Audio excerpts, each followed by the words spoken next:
Anyway, mga kabombo, tapos na kita sa urulay ng premature campaigning. Dako kita, digdi mga kabombo sa vote buying. Isunod ta na mga kabombo, ano ang ibig sabihin kang vote buying? Yan. Aram ta na ang premature campaigning.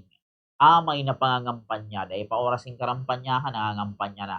Ining vote buying, ano naman ini? O, hinanyugunta ang pang-apat na kabtang kampay kipag-ulay ta kay Attorney Fatima Ogados Paniagua. Doon tayo, attorney, sa vote buying. Okay. Pag ganito, attorney, na hindi pa naman nangangampanya, may bumibili na ng boto.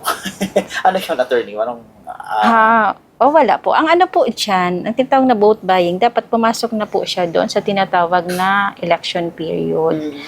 So, na bawal po yan under the Omnibus Election Code, na bawal pong bumili yung kandidato, at bawal din yung botanting magbenta ng kanyang boto.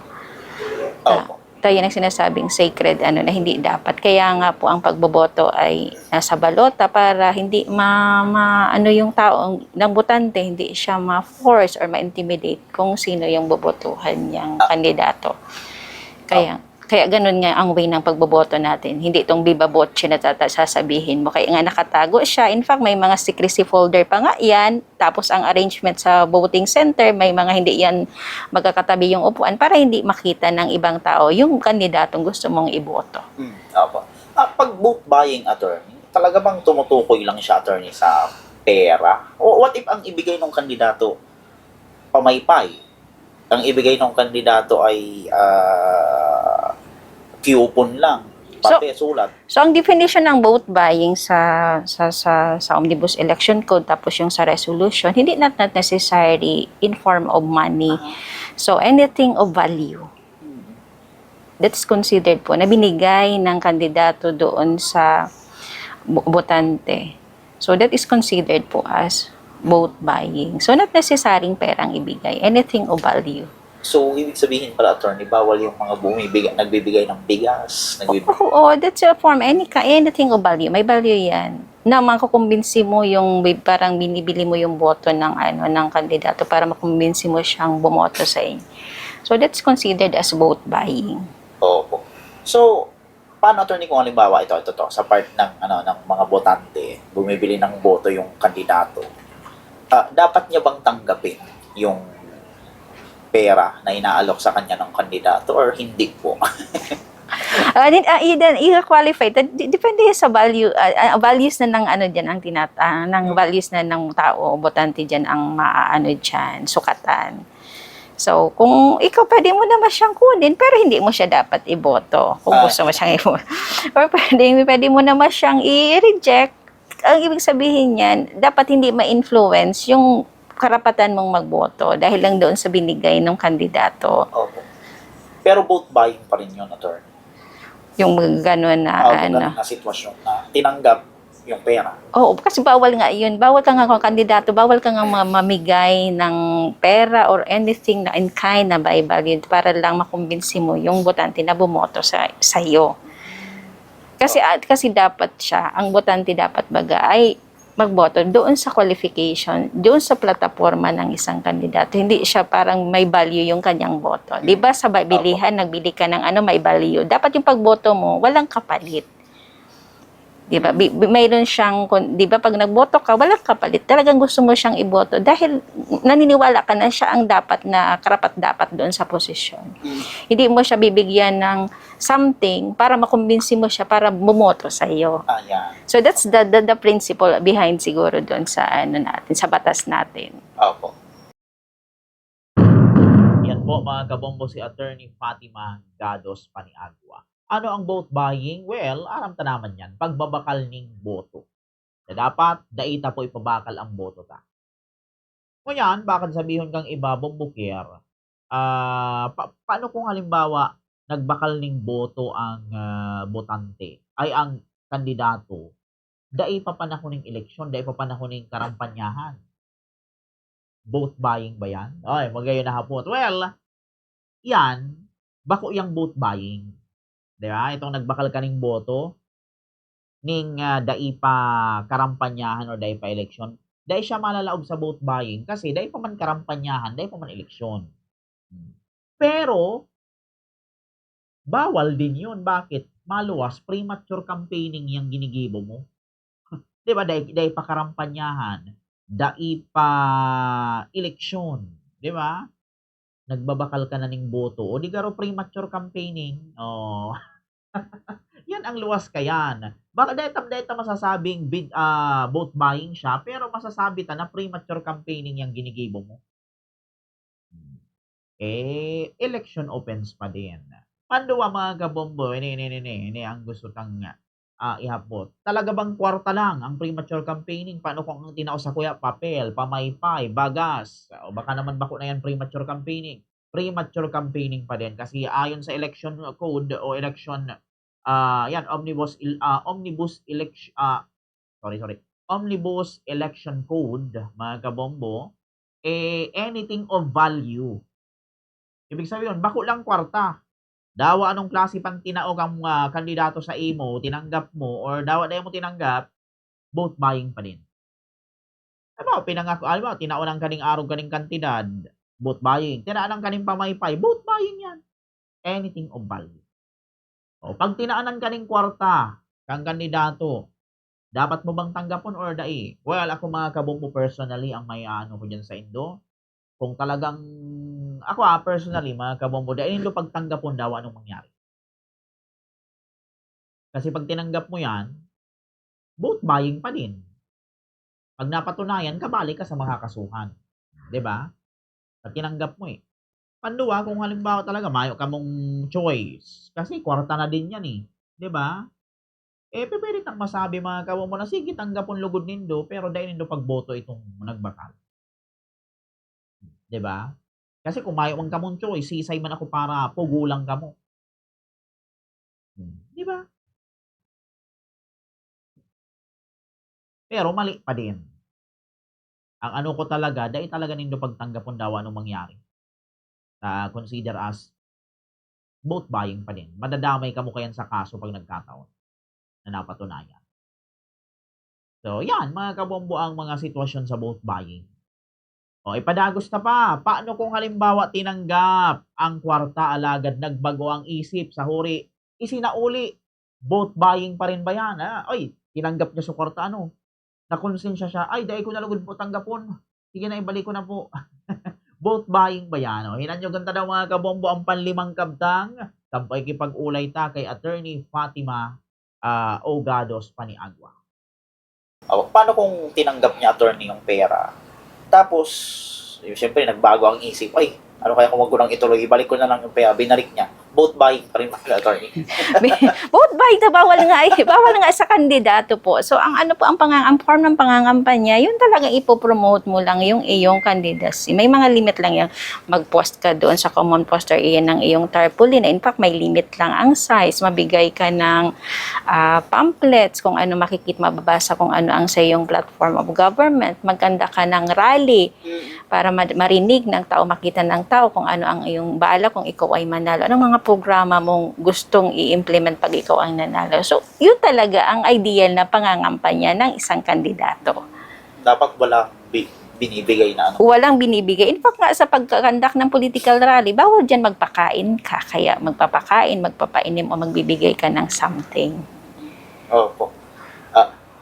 Pagka tinanggap, attorney, nung botante yung pera, kasali attorney yung botante sa makakasuhan. Sa vote buying, dalawa po yan. Hindi pwede lang yung nagbebenta at nagbenta ng kanyang boto. Dalawa po yan. Yung nagbili at nagbenta ng kanyang boto. So, dalawa po yan.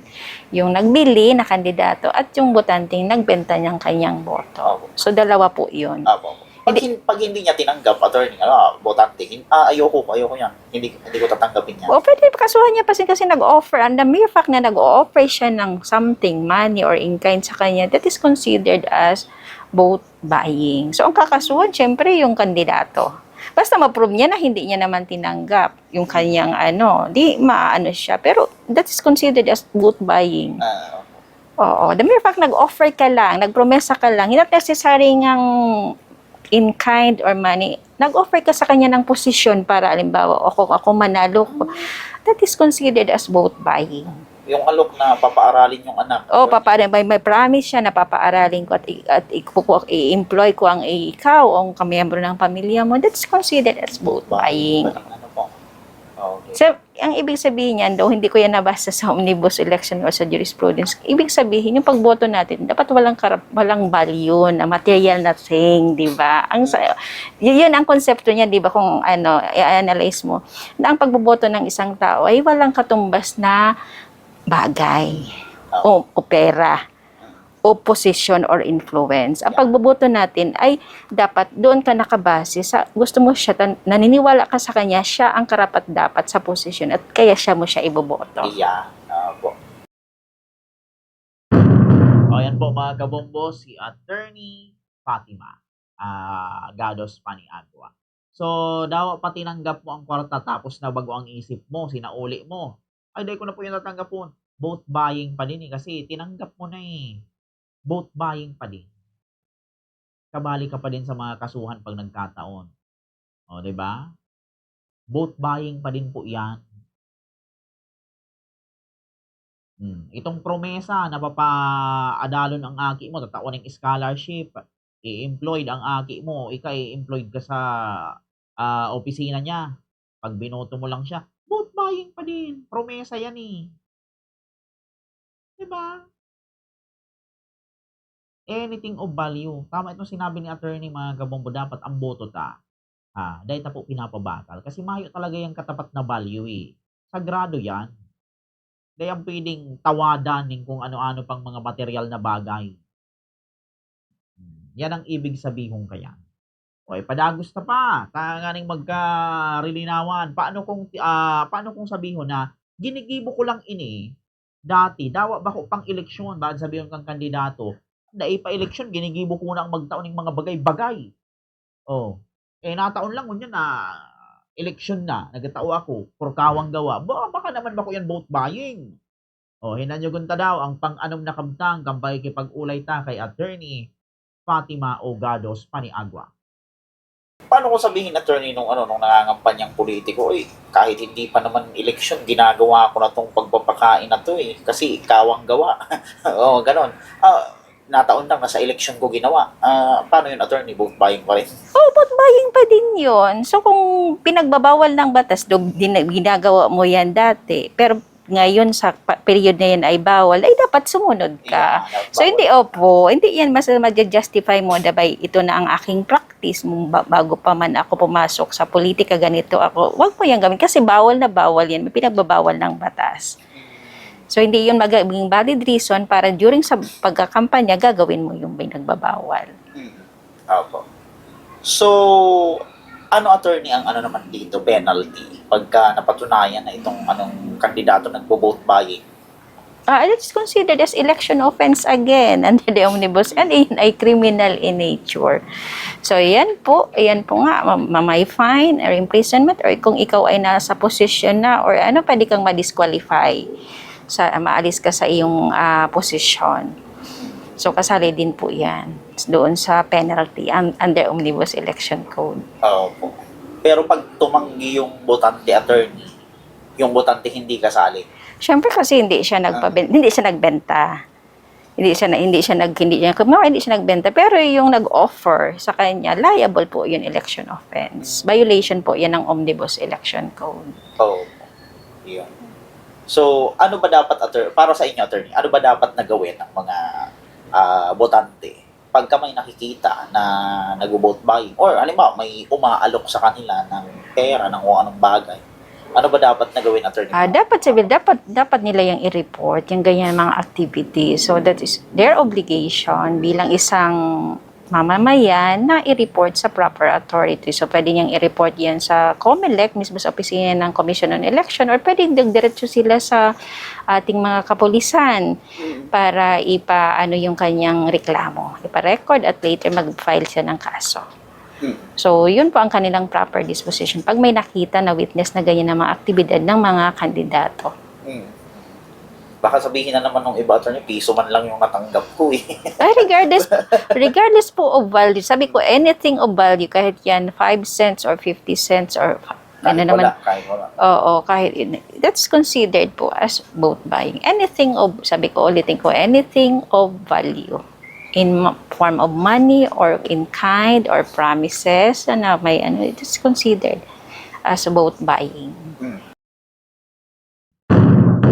Iyan po mga kabombo, again si Attorney Fatima. Vote buying pa din yan. Daw pasabihon mong kaito mo pa yan ginigibo before election. Magtaon ng mga bagay-bagay. Nataon lang na election yun yan. Natsambahan ka. Vote buying pa din yan. Kasi ang assumption dyan, kang korte or kang COMELEC, nagbabakal ka na ng boto. Daw paano pang obheto mo, ta election mo yan. Nagtatao ka ng mga bagay na araw sa mga botante. Nagbabakal ka na ng boto. Daw papiso pa yan. Daw papapil pa yan. Vote buying. Kaya kita mga botante ha, maging matalino. Dahil kita dyan magpadara. Bueno, sa huri, hilan nyo gunta ining mensahe ni Attorney Fatima sa tuya ng mga botante. So, para ma-inspired kita, makatabang sa tuya na alagaan ang sa tuyang boto mga kabombo. Hilan nyo gunta ang pampitong kabtang mensahe ini ni Attorney Fatima Ogados Paniagua.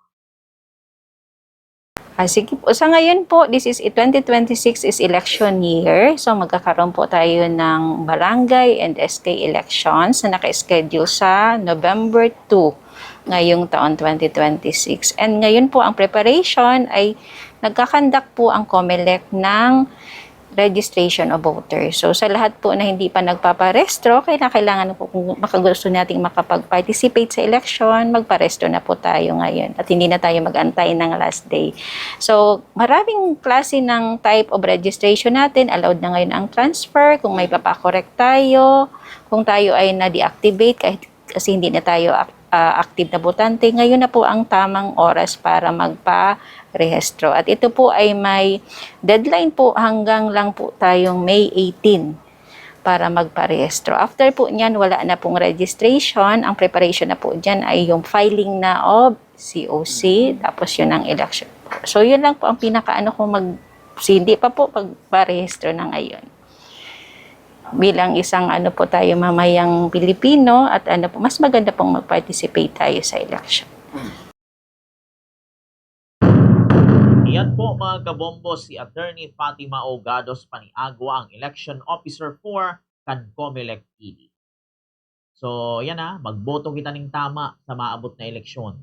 Dahil pagpabakal ang boto, gibuhong kumbaga ituring nindo as sagrado yan. Dahil nindo yan pagpabakal. Kasi katumbas yan, pag pinabakal nindo ang boto nindo, pinabakal naman nindo ang sa indong dignidad. Pag may nagtaong kandidato sa indoning kwarta, I strongly suggest dahil po nindo pag kung daw anong mangyari. Kasi pag nagkakarasuhan, napatutuuhan, na nagibuning aragot ang politiko, ika na nagtanggap, damay ka sa kaso. Kung makahirap ka pag nagkataon. At sa mga kandidato man, lumabang kita ng patas. Dahil kita mag-gibo ng premature campaigning, dahil kita magbakal ng boto.